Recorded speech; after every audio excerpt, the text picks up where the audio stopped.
मनुस्मृति महिलाओं के भी उतना ही खिलाफ है जितने शूद्रों के। अब आपको मनुस्मृति से भी प्रॉब्लम है? नहीं, प्रॉब्लम इसलिए है, अगर आपको ना हो तो आप मुझे बता देना।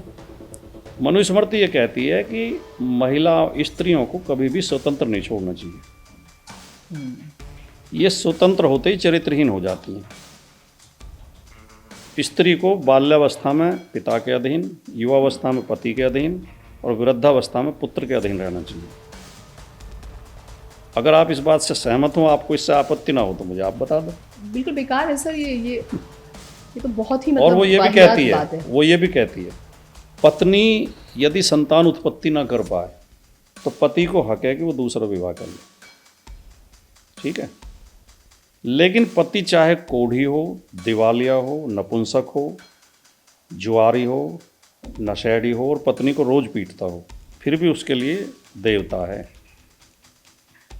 पत्नी को उसकी पूजा करनी चाहिए। तो कोई स्वतंत्र विचार की महिला तो इस बात को स्वीकार नहीं करेगी।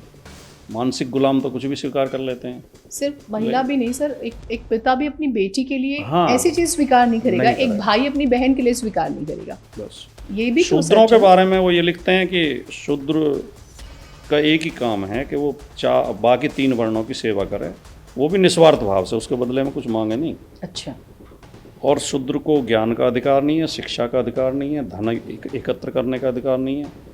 वो फटे पुराने वस्त्र पहने, टूटे फूटे बर्तनों में खाना खाए और उसके मकान कच्चे हों और उसका धन जो है सूअर और गधे हों और गांव के बाहर रहे। और ब्राह्मण के लिए वो कहते हैं कि जिस तरह अग्नि मल को जला के भी पवित्र बनी रहती है, वो अपवित्र नहीं होती, तो वैसे उसी तरह ब्राह्मण कितना ही कुकर्म करे वो कभी अपवित्र नहीं होता। तो ऐसी मनुस्मृति को कौन समर्थन करेगा?